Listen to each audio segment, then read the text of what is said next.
नमस्कार दोस्तों, मैं हूं डॉक्टर कुलदीप और मैं आपका स्वागत करता हूं आपके अपने यूट्यूब चैनल डॉक्टर MKD पर। मैं आशा करता हूं कि आप सभी लोग स्वस्थ और प्रसन्न होंगे। दोस्तों, आज हम जिस बीमारी के बारे में बात करने जा रहे हैं उसको हाल ही में WHO ने ग्लोबल हेल्थ इमरजेंसी घोषित किया है। विश्व स्वास्थ्य संगठन ने वैश्विक स्वास्थ्य आपदा घोषित की है। जी हाँ, आज हम बात करेंगे मंकी पॉक्स के बारे में, जो हाल ही में लगभग 75 से ज़्यादा देशों के अंदर फैल गया है और अकेले यूरोप में जिसकी 11,000 से ज़्यादा मामले सामने आए हैं। हमारे देश में भी इसने केरल के रास्ते प्रवेश किया और अभी तक 3 मामले सामने आ चुके हैं। तीनों में से किसी की मृत्यु नहीं हुई है।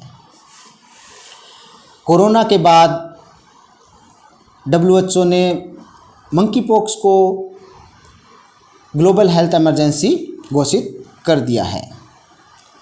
ये मंकी पॉक्स होता क्या है, ये आया कहाँ से है, इसके लक्षण क्या होते हैं, ये इंसानों में फैलता कैसे है, इसके बारे में हम बिंदुवार चर्चा करेंगे। दोस्तों, मंकी पॉक्स वायरस से ही होता है। अब मंकी पॉक्स वायरस यही नाम क्यों रखा गया? ओरिजिनली बंदरों से इसको अलग किया गया था। इस वायरस को बंदरों से अलग किया गया था, इसलिए इसका नाम मंकी पॉक्स रख दिया गया।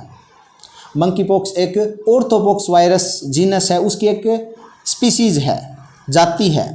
मंकी पॉक्स की तरह ऑर्थोपॉक्स जो जीनस है, इसकी और भी जातियां हैं, जैसे काउपॉक्स, बोफेलोपॉक्स, वेरियोला और वैक्सीनिया। दोस्तों, मुख्यतः ये अफ्रीका में पाया जाता है, जहाँ पर संक्रमित जानवर के संपर्क में आने से ये मनुष्यों में फैलता है। सबसे पहले इसका आउटब्रेक सन 2003 के अंदर यूनाइटेड स्टेट के अंदर आया था, जिसमें घाना से इंपोर्ट किए हुए रोडेंट्स, कुतरने वाले जानवरों के साथ पालतू कुत्तों को रखा गया था। रोडेंट्स से ये पालतू कुत्तों के अंदर वायरस आया और उनके संक्रमण से मनुष्य के अंदर ये संक्रमण फैला जैसे वो उसके संपर्क में आए। अब ये रोडेंट से ही जानवरों में क्यों फैल रहा है, कुतरने वाले जानवरों से? क्योंकि दोस्तों, इसका मुख्य रिजर्वोयर रोडेंट्स होते हैं। रिजर्वोयर मतलब जिसके अंदर कोई भी बैक्टीरिया या वायरस, कोई भी रोगाणु, रोग कारक उसको संक्रमित तो करता है, लेकिन उसके अंदर रोग के लक्षण नहीं आते हैं और उसमें अपनी संख्या लगातार बढ़ाता रहता है। उसको रिजर्वोयर कहते हैं। और मंकी पॉक्स वायरस का रिजर्वोयर कुतरने वाले जीव जंतु है, जैसे चूहा, गिलहरी। दोस्तों, 2003 के बाद 2013 के अंदर इसका वापस आउटब्रेक देखा गया, जिसके अंदर कोंगो के अंदर इसका आउटब्रेक आया था। 2017 में नाइजीरिया में भी 172 से भी ज़्यादा मामले सामने आए थे। अभी 75 से भी ज़्यादा देशों में ये फैल चुका है और लगातार इसके मामले बढ़ते जा रहे हैं। इसके लक्षण क्या है? दोस्तों, शुरुआती लक्षणों में बुखार आना, शरीर में दर्द होना, सूजन आना और शरीर पे रैशेज होना, चकत्ते, लाल चकत्ते, ये शुरुआती लक्षण है। इसका एक विशेष लक्षण है जिसमें छोटी हमारे विशेष जगहों पर गांठें बन जाती हैं, जिसको लिम्फेडेनोपैथी कहते हैं। लिम्फ नोड के अंदर सूजन आने को लिम्फेडेनोपैथी कहते हैं। इसका मुख्य लक्षण है लिम्फेडेनोपैथी। इसके लक्षण हैं वो स्मॉल पॉक्स से मिलते जुलते हैं। इसके जितने भी रैशेज हैं वो समान संरचना आकार के होते हैं। जैसे अगर शरीर पे सारे जो रैशेज है, पहले अगर छोटे हैं तो लगभग सभी छोटे होंगे, फिर वो धीरे धीरे आकार में बढ़ रहे हैं। जितने लीजन हैं वो सभी एक साथ हील होना शुरू करते हैं, ठीक होना शुरू होते हैं।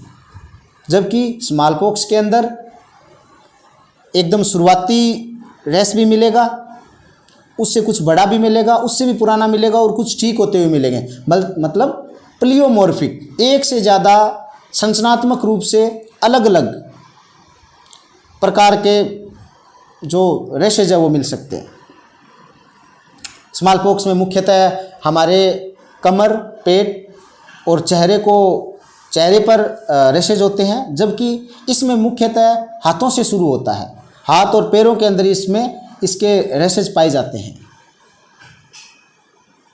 इसके अलावा लिम्फेडेनोपैथी है, वो भी इसका एक विशेष लक्षण है। ये हर्पीज जोस्टर वायरस है उसकी तरह भी दिखता है। इसके होने के कारण क्या है? मुख्यतः इसके 2-3 होने के कारण बताए जा रहे हैं। पहला है कि जो स्मॉल पॉक्स वैक्सीनेशन है उसमें कमी के कारण इसके लिए जो क्रॉस रिएक्टिविटी थी इम्यूनिटी की, उसमें कमी होने के कारण इसके लक्षण बढ़ जाते हैं। दूसरे, रेन फॉरेस्ट, बरसाती जंगलों के जानवरों के इसके संपर्क में आने से भी ये हो रहा है। तीसरे, ऐसे देश जहाँ पे ये मुख्यतः पाया जाता है वहाँ से पालतू जानवरों से ये फैल रहा है। अब इसका संक्रमण होता कैसे है? वैसे तो देखा गया है कि मनुष्य से मनुष्य में इसका संक्रमण बहुत धीरे या बहुत कम मिलता है, लेकिन अगर क्रॉस रिएक्टिव इम्यूनिटी अगर कम हो जाती है तो इसका संक्रमण एक मनुष्य से दूसरे मनुष्य में सीधे संपर्क में आने से हो सकता है। संक्रमित मनुष्य के साथ खाना खाने से भी ये फैल सकता है।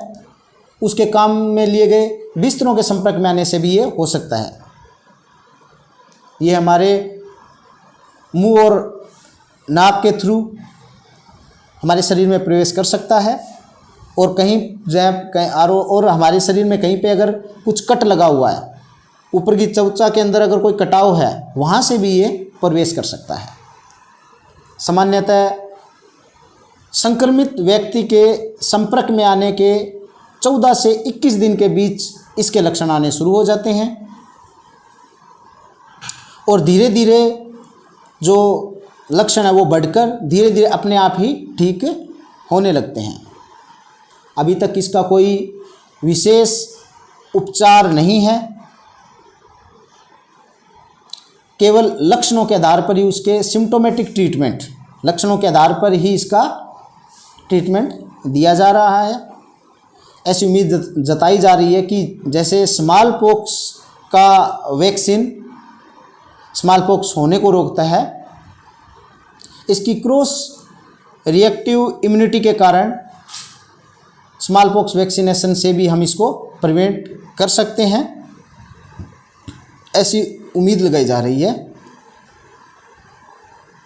अभी स्थिति है वो कंट्रोल के अंदर है, और हमारी भारत सरकार ने इसके बारे में दिशा निर्देश है वो जारी कर दिए हैं। आगे जो भी नए नए दिशा निर्देश आएंगे मैं समय समय पर आपको उनसे अवगत कराता रहूँगा। आपके बीच में भी अगर किसी को बुखार आ रहा है, शरीर में अकड़न है, जगह जगह गांठें बन गई है, शरीर पे लाल चकत्ते होने शुरू हो गए हैं, हाथों पैरों पर जो मुख्यतः हो रहे हैं, अगर ऐसे कोई भी लक्षण दिखाई दे तो अपने नज़दीकी अस्पताल तुरंत अपने नज़दीकी अस्पताल जाएं।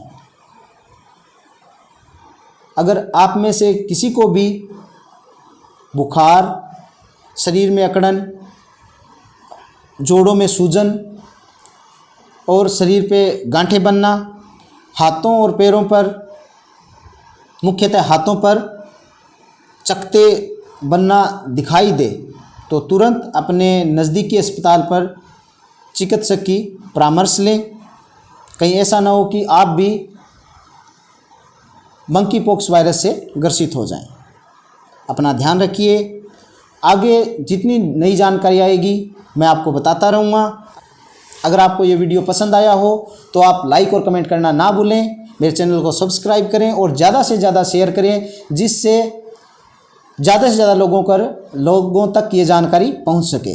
तब तक धन्यवाद। आप सभी को नमस्कार।